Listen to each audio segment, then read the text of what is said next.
We are going off the rails. Hello, everyone. Welcome to the show dedicated to Disney and tangents. I am your host, Craig Williams, and today we are talking about Star Wars Galactic Starcruiser. Pew pew. Where did that music come from? We don't have the rights. We don't have the rights. This is not a cover of someone else's. Well, I guess that would be a cover of someone else's song. Anywho, that's YouTube lingo for you playing right now. But yeah, we've got a great episode for you. We're going to get to that in just a second. But first, I have to remind you, not about Dreams Unlimited Travel, but about who is sitting here with me talking about Star Wars Galactic Starcruiser, including Jackie Gailey. Hello, everybody. Our very own Princess Leia. There. And then we have Denny Sunderly. Hi there. Oh, wait. Our very own... I don't know who Denny would be in the Star Wars universe. Did you say I was Princess Leia? No, I said Jackie Gailey was Princess Leia. Oh. Did you want to be Princess I looked Leia? and I thought he switched the camera because I'm staring straight ahead. I should And I have was brought like- another and scrunchie. nobody I could have had reacted. buns. I also I'm trying to say it in like the wrong ways with everyone. So we got Princess Leia over there, Jackie Gailey. And then we have Denny Sunderly. I cannot think of another character that represents you, though, Hi Denny. there. Who knows? We'll figure it out. Maybe it's Captain Kevin.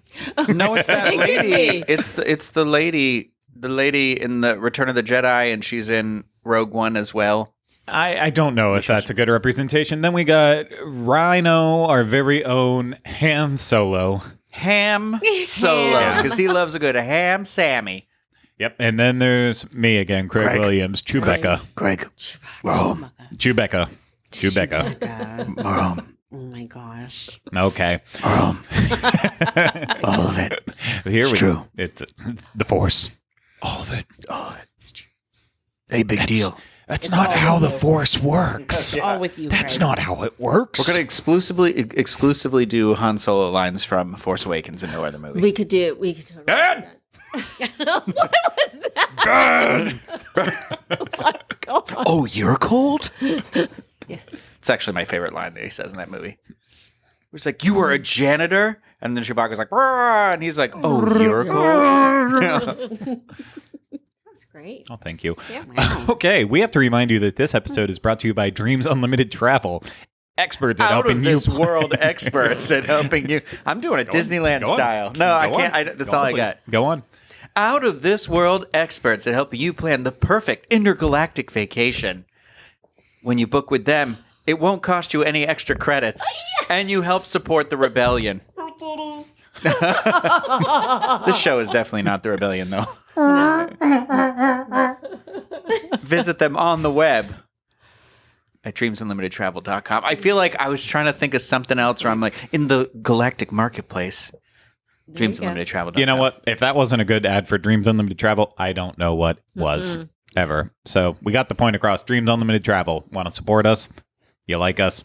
That's the best way to do it. So, okay, Star Wars Galactic Starcruiser. This is a conversation that we might have already had at some point in time. We might have it again. I don't know how these things all play out, but there's been a lot of talk about Star Wars Galactic Starcruiser lately. You know, since its announcement, there's been talk about it, but it's really ramped up in the past couple weeks, specifically because Disney has been putting out more details about what you can experience on the Galactic Starcruiser. They did a lot of the promotion like really kicking up right around Destination D23 because they had a panel about it. And so a bunch of journalists and other random guests were invited to go inside and see Star Wars Galactic Starcruiser. None of us were in that group, so just want to make that clear that we have not seen this stuff firsthand. This is all just us sharing our thoughts as outsiders in the mix, so don't take anything that we say as Seriously. Yeah, don't take it seriously, but don't take it like with a lot of weight on it. We're just a bunch of people doing the same things that you'd be doing with your friends outside of the conversation. So yeah, that gave us another more look inside, and then EW got an exclusive article on it, and I listen to a lot of comedy podcasts in my time, and they use fun words like "exclusive," and sometimes I add it into my vocabulary. So as long as I don't just outright steal it, I will say that's a comedy bang bang one. But overall, yeah, there's been a lot more revealed with it. including Sean Giambrone. Is that how you say it, Rhino? Jean Brun? Sean Giambrone. I don't know how to say it. I'm 100% honest. Impressive. I always say Sean Guillermo. You have met him. Yeah, but I You don't know met how to him? say his name. Yeah, I met him. Well, I met him in like 2015. He's So he's a little. little baby still. He's It was like little. season 1. Him and Erica. Oh, that's so cool. Yeah. Neat. And he has, other than, I feel like he not necessarily hasn't grown. He's just fully formed into an adult somehow in the same body. I don't even mean that in a rude way. He apparently is very much that personality that you see. That is who he is in real life. Cute. Yeah. Okay. That not just from my experience, because obviously my friend who wrote for the show knows him. So, But of course. and now she's of course. married to one of them. Yay. But of course. And yeah, he got to go inside the Galactic Starcruiser. That was part of what, the With holiday his little side zip sweater. Was that the holiday show that they had, or holiday preview, whatever? I didn't watch it. I just watched the video they posted online, which then was removed from online in a very head scratching twist. Anytime anything's removed, that's.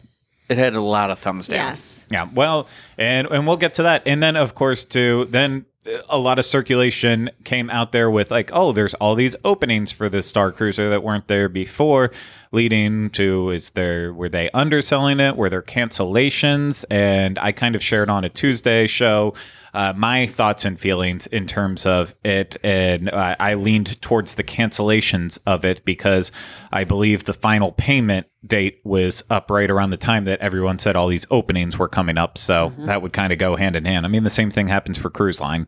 You know, people sit on a cruise for the longest time and then cancel when it finally comes time to actually pony up the Fork money. out the money. Yeah. Because who's got that money? None of us in this room, I'll tell you that much. Mm-mm.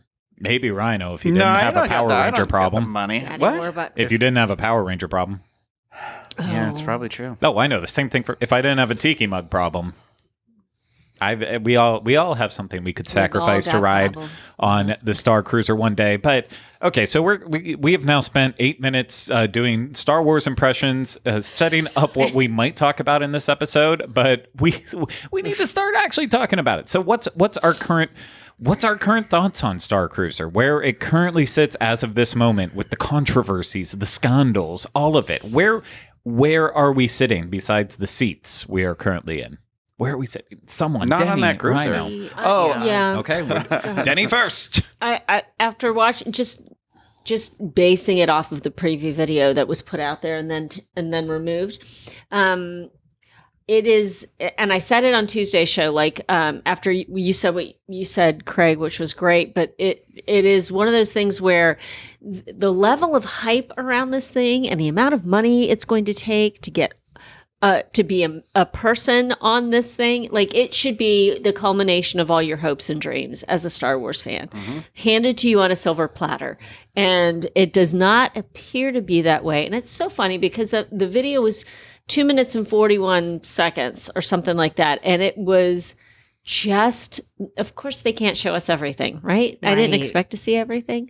But what they showed us was not anything that was groundbreaking, mind-blowing, miraculous. And that leaves me going, oh dear. And so on my mind in the past couple of days has been all the leadership that is in charge of the Galactic Starcruiser. I hope they can figure it out because I'm sure, I would imagine there's a little bit of, we need to think about this. Like, I want to know how many true hardcore Star Wars fans were tasked with this project. I'm Yeah. sure there were. I'm sure. Oh, no, there were. Because, like, the one who was part of the Destination D23 panel that I was in for was, I believe, Matt Martin, who works for Lucasfilm. I follow him on Twitter. There are massive, passionate Star Wars fans, but then it's also, is there a disconnect between what translates into a Disney Parks experience, whatever the other P is, product? Is there a disconnect between that and what Lucasfilm actually wants to put out with it? And I feel like this, because it's something that Disney has not done before, is there's going to be a massive disconnect. Yes. And I am very concerned with it for that reason. It it like I don't know. I mean, it was such a short video, and it's hard to really get that vibe. But I was talking to my friends about it afterwards, and I was like, so the bridge, right? Like the bridge of the ship. I break it down to the experiences that we already have. So we have like Millennium Falcon, Smuggler's Run, right? I don't know about you guys, but I felt like, and I'll still say I feel like it, when we walk down that hallway, right before we're in that room where the table and the bench is that nobody ever gets to really sit at for more than a second. But like, I feel like, wow, this texture, it looks, it feels, it sounds like I'm literally in the movie right now. Like I could be on the set of a movie. And then you go into the cockpit and I feel the same way. You know, right down to what it feels like to flip a button.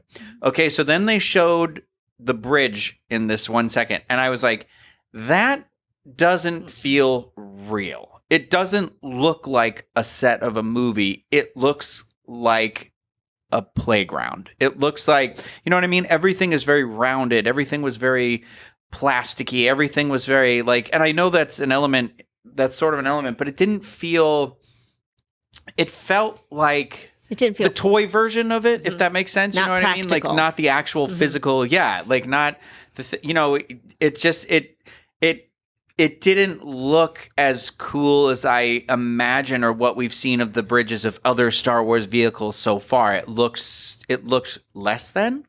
And, you know, granted, I'm not there in person. And I know a big complaint I saw online was like the hallway, the one hallway you kind of see. It just looks like a hallway. It doesn't, it's too clean is what they were saying because a lot of the stuff, but that's the problem in the Star Wars universe. All the main characters that we're following with are part of the Rebels. So they're living in like old ships. They're living in dirty ships. You know, they're like that sort of stuff. The cruiser, the people on the cruises are not, they're the Canto Bright planet. They're not the good guys. They're maybe not the bad guys, but they're not part of that faction. So this is going to be all like, it's like too clean. It's a cruise ship for the 1% of the Star and they Wars literally universe. did that. And you're like, that's who is in Canto Bright and Last Jedi, right? Canto Bite. Canto Bright. I'm sorry. And that's the weird part. That's where you're like, that's not the Star Wars I want to experience.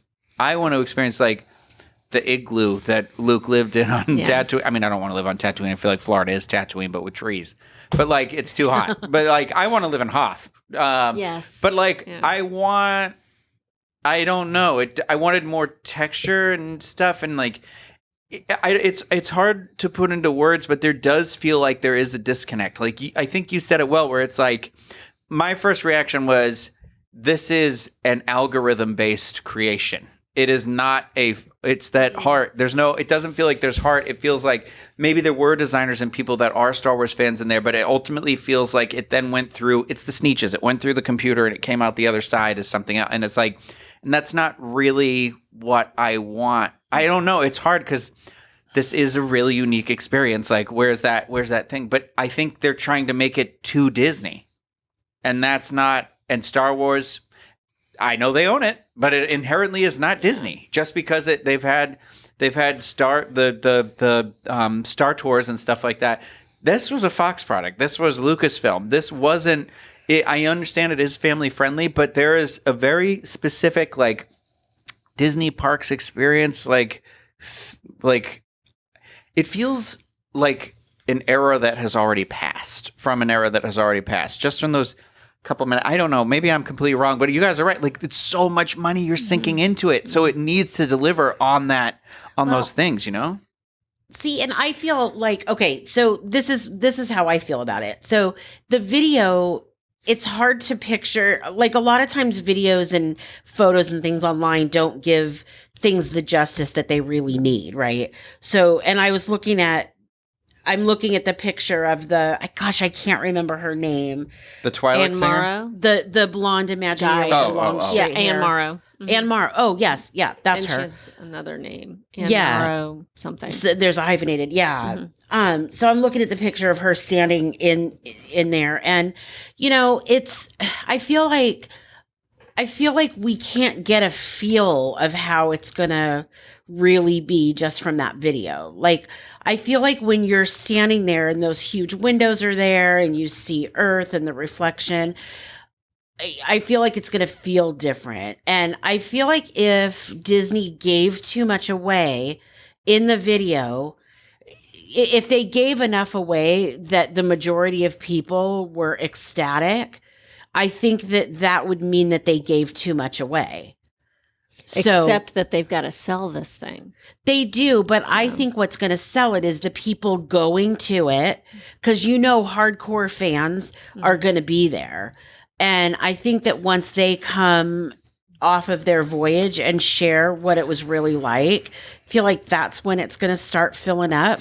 I think you just said something important. Well, I don't know if we're going in the same thing with this, but we keep saying like hardcore fans. What are we talking about? That's hardcore Disney fans or hardcore Star Wars fans? Hardcore Star Wars fans. Because hardcore Star Wars fans do not like Disney. They do not like what has... Oh, they hate the Disney movies, yeah. Yeah, there's a new faction of Star Wars fans that are Disney Star Wars fans. Then you have classic Star Wars fans that are the ones who say, why are you buying this junk that Disney sells when you could actually work with companies or build your own? Why wouldn't you just build your own real droid if you're really invested in it? Why would you build a plastic one in a theme park? So there's all these different levels. So Disney Disney realizes that it is a niche subject, and they have to look for the small group, and there is a micro group of people who are rabid fans. Not rabid.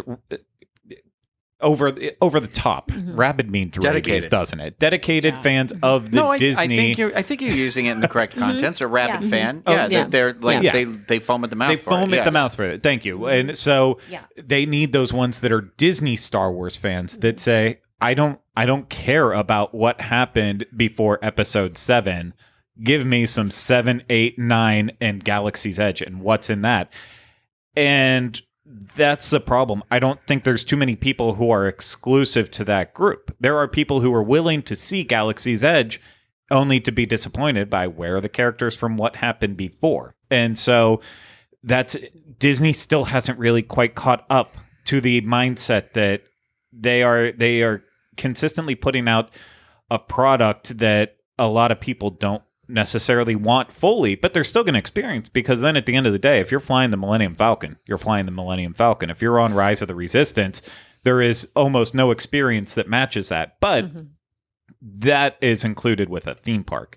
This is a bare minimum a $5,000 investment, which is completely different. So they are trying to thread the needle, and I think it's a really small hoop. And I want to be so wrong about it, but I don't know. I don't know. I think you guys are right, where it's like you say the super fan, like what super fan was it designed for? Because if this was supposed to be for Star Wars fans, you missed that mark. And it's like what you said, if it was for Disney fans, you're turning away that Star Wars thing. It just feels like it does. I think the word we've used already a couple times, like disconnected. It feels like it's not. I just don't. My brother is an insane Star Wars fan, and he can't wait to go to stay there someday. I am one of those people where I am like, I'm trying to be the biggest champion of this because I believe in this sort of a thing. Like, I want this to be great. I kind of wish it was Universal making it and not Disney. I'd rather. I'm trying to think of the experiences of how they brought like Diagon Alley and Hogsmeade, and I mean, even beyond that, the little they're I literally said it. I don't know if I said it to you, Craig, or I was just talking to myself yesterday when we were at Universal about I was looking at the Ghostbuster, like where the Ghostbuster show used to be, where the firehouse still kind of is, that it's not really the Ghostbusters firehouse, but the Rip Ride rocket goes through it. And they are like, we acknowledge that we had stuff here before. And like, here's this wreath that has little marshmallows in it that are covered in green slime. And that's a reference to this. And then, if you over at Jimmy Fallon, there's like a wreath and it has a little cow in it because that's where Twister was. And the thing, and like I feel like they celebrate those people who are in that niche where they're like, we know that we can't cater to you all the time, but we do whenever we can, we will hop on that in a second. That's why they have the little buttons they do every month for annual pass. And like, I want that. I want that to be like how Star Wars is, not this like off the I don't know. We're speaking. I feel like I'm digging too far into something I haven't even seen with my own eyes yet. I want to pose a question to Jackie. Jackie, did you just say your brother-in-law or your brother is excited? That part doesn't matter as much. My brother. What does your brother actually know about it, though? About the Starcruiser specifically? Yes. He doesn't know a lot about the Starcruiser specifically, but he thinks that the experience of walking through a place that looks like he's in a movie, maybe. I think you just nailed it, though, there is still a group out there who's not paying attention to any of it, that's just hearing about it. Yeah. That it still excites them. But first off, if you told your brother, oh, actually, it's like similar to what you would see in the movies, but it doesn't actually look like anything you've ever seen in the movies, that would probably raise the first red flag of, okay. And then it's like, oh, and then you get to go in the bridge and you get to help do everything on the bridge. Oh, that sounds interesting. I mean, it's really, you're just pushing buttons. Right. Okay. Mm-hmm. Well, there's lightsaber training. Oh, that's just like what Luke did. Well, not really quite as much. And so I think there's also a group of people who maybe who know oh, there's this Star Wars hotel experience that's coming that's very expensive, so that must be good. But I think that's the problem too, is as more is revealed and it's like, oh, that's not really what I was hoping for. Because we can go back to when Rhino and I were singing the praises of, we don't think we'll ever be able to afford it, but gosh, do I want to be a part of this experience. And now every time they announce something or a new character or storyline that comes out with it, I'm like, that's not as interesting to me. I'm willing to be sold on the experience, but when it's at that price point, you need to get me on there first. Yeah. And I sent him a picture of the cabin that shows the bunk beds because he has 2 kids. So I was like, check this out. These cabins, they're so cool. Well, Jackie, my friend Genevieve was visiting, and the first weekend of August or something like that, I think. And she was she's very easygoing. She's whatever. And I was like, she's saying oh, I want to go to Animal Kingdom. I'm like, oh, you don't want to go to Hollywood Studios and see the Star Wars stuff? And she's like, she's like, I forgot, or maybe I didn't know. And we went, and then I told her, I was like, they're building a hotel, because her husband wasn't with her, and she's like, oh my God, my husband Jay would love that. I can't, because she was even like, I don't know, should I build the lightsaber? I'm like, and she's like, but I feel like Jay would want to do that. I want Jay to be able to do this stuff. And I was like, oh, well, there's going to be a hotel that opens. And she's like, no. And I showed her, and I was like, and at that time, I really think we'd only had the photos like you just said. And so I was just like, yeah, it's supposed to be this and we'll do this. And then she was like, let's do it together. And let's we'll group together our, because I was like, yeah, that's the only way we'll be able to afford it. And then the pricing hadn't come out yet, because the pricing came out 2 weeks after that, I think. Because then I sent her the pricing to be like, okay, now we kind of know what should we do, blah, blah, blah. And even then now I'm like, I don't know. Yeah. I think that people that maybe don't know all of I think that I don't know how to say it right, because I think that hardcore Star Wars fans that love Star Wars, but not necessarily are going to come in and sit there and critique, well, this wasn't in the movie like that, and this wasn't like that, and that wasn't like that. That's not why you're here.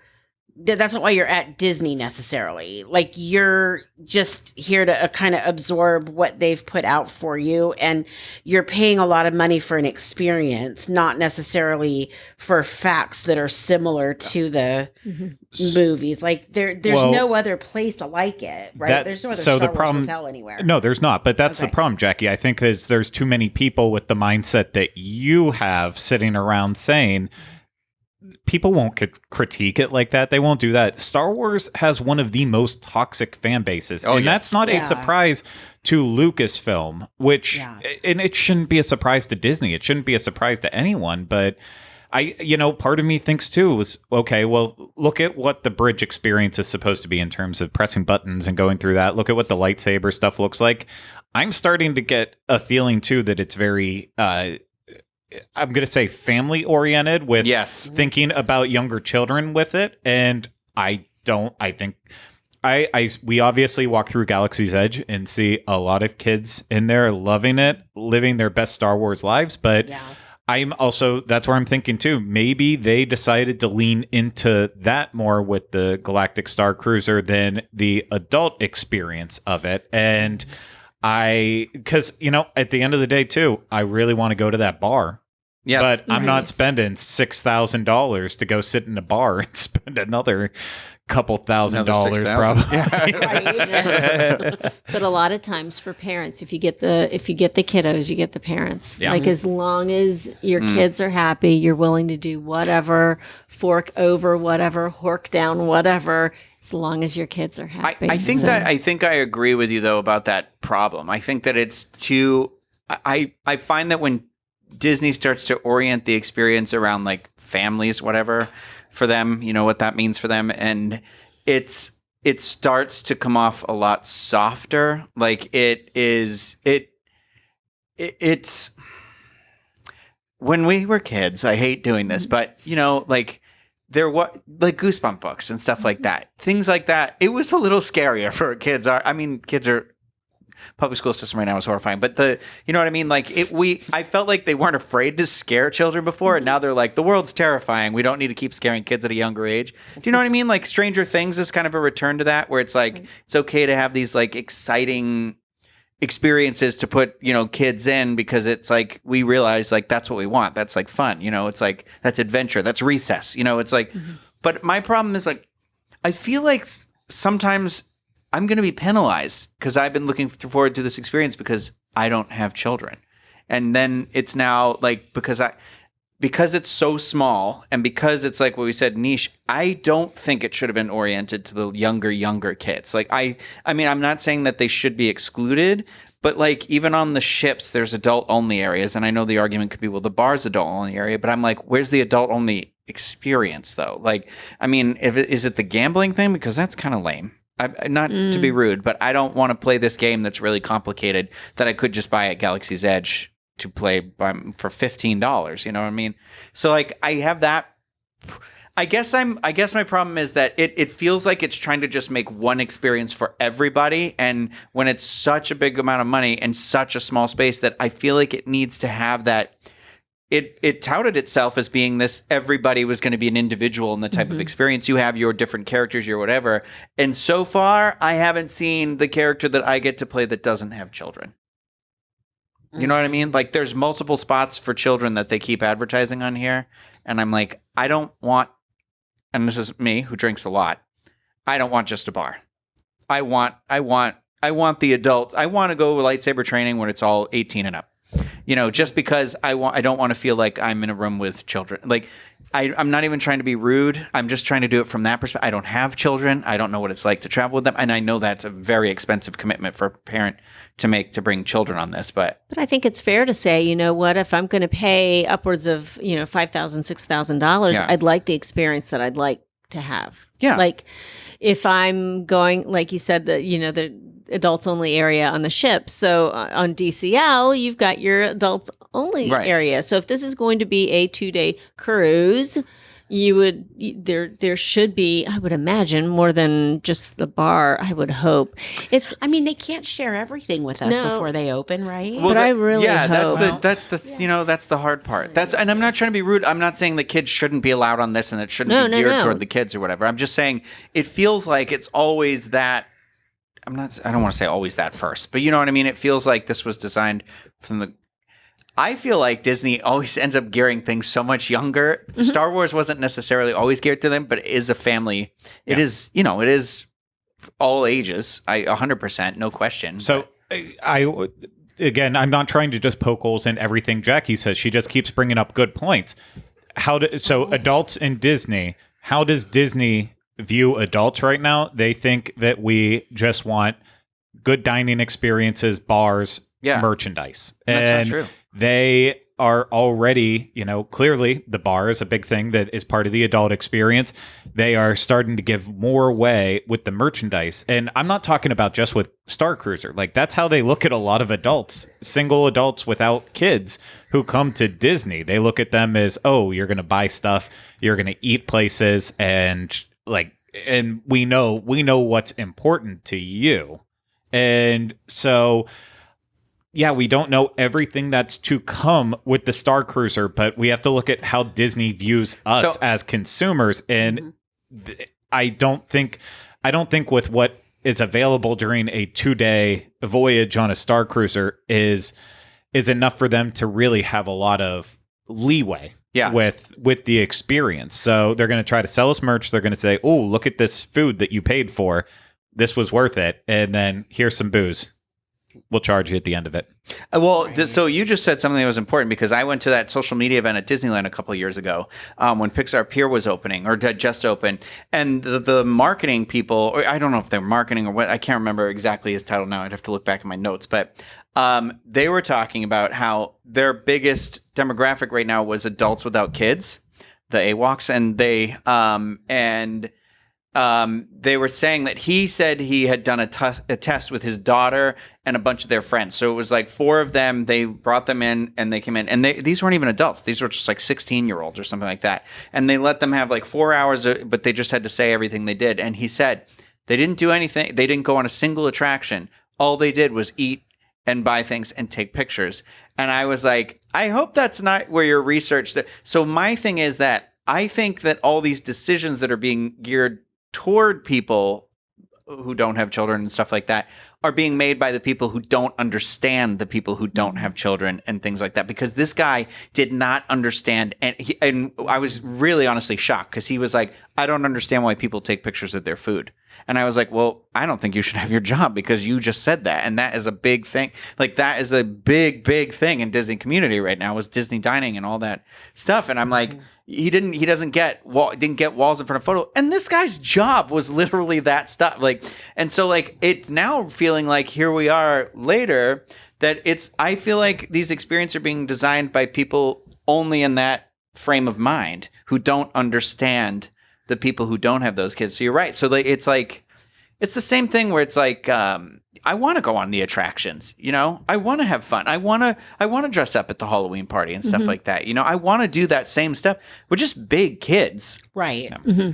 I feel like they know that. I don't know. We've seen it, right? I remember the first time walking into Galaxy's Edge. Bash is an example of that. Well, but yeah, sorry. That's true. Well, you said disconnection earlier, which yes, there's a through line of disconnection going on with leadership and Disney Parks fans right now. So yes, but also I remember walking into Galaxy's Edge, and while Batuu is not a world that I knew, that we as Star Wars fans knew, standing there in front of the Millennium Falcon for the first time, I could have cried. Like, unreal that this thing is actually physically, tangibly standing in front of me right now. Yeah. And then and getting to walk down that walkway, and you're 100% right. You walk down that walkway, and it is like you are in one of the movies. There. Yeah. And you walk into the room where the Jarak table is, and you just go, oh my stars. Yeah. This is it. And that's all I feel like that a lot of Star Wars fans want, because there's a reason why costumes are a thing. I have 3 Star Wars sweaters that I wear. There's a reason why all that stuff is so popular. It's because we want to immerse ourselves in that universe as much as possible. And it is possible because they've shown us, at least in the parks area of things, that they can do it and that they get it. And so that's what my point was. That's what I'm saying. I think they get it. So a lot of this is just conjecture, because it's not open and we've not stepped foot in it. Like what you were saying, you didn't want to judge it too harshly because you haven't absolutely been there. But, Me too. Yeah, me too. I hope I'm wrong. What I saw in that little snippet of a video is not reflective of what I've seen in the parks, and I just want what this immersive 2-day experience to look like the level of detail that we have in the parks. I hope the people who do the experience have gone to are like Comic-Con people. Because I think there's like a very specific mindset of when you put on an outfit or a costume or whatever, and you are dressed like that, it does do something to you. Like it like you're like, I'm not saying in my head I'm like, oh, when I wear a Power Ranger, I'm a Power Ranger. Like, but it is like, I can't believe I'm wearing this thing right now. And that's the same kind of way with like when we got the lightsabers. It's that feeling we had when we built that lightsaber, when it turned on and you picked it up, and seeing the Falcon, and I think riding Rise of the Resistance. So I would say, like, whatever the shortcomings are of Galaxy's Edge, they knocked it out of the park by literally just having a Millennium Falcon built and the Rise of the Resistance attraction. But and I want to say that in very specific moments with that too. Those were calculated moments. The experience of building a lightsaber, if you haven't done it yet, it is an emotional experience that is tailor suited to be an emotional experience, including music, special lighting, and all of that. They knew exactly what they were doing with that. They knew exactly what they were doing while walking into Oga's bar, and they know what they were doing with Rise of the Resistance. That is, they put you right in the movie in that. Smuggler's Run, you're flying the Millennium Falcon. You're not in the movie. Rise of the Resistance, they place you right in the middle of that. Those were all really calculated, well thought out things. But with Starcruiser, what they've given us to nibble on so far is, ooh, you want to go into the bridge? Well, you're going to get into the bridge. And you know what I've never thought about at any point in time while watching Star Wars or playing video games or reading books? I've never thought to myself, you know what I really want to do? I want to stand on the bridge. And I want to go sit in the of gunner seat and shoot at the TIE fighters. I want it to swing me around side to side while I'm trying to defend the ship. What was that experience? With a little headset on. Yeah. Yeah. It's so that's, and you know what, maybe a lot of this for me, like, I'm not trying to sound negative about it. I want the experience to be good. Definitely. I think it should be good because it could be the future of what is to come for not just Star Wars, but other fandoms as well too. I want it to succeed.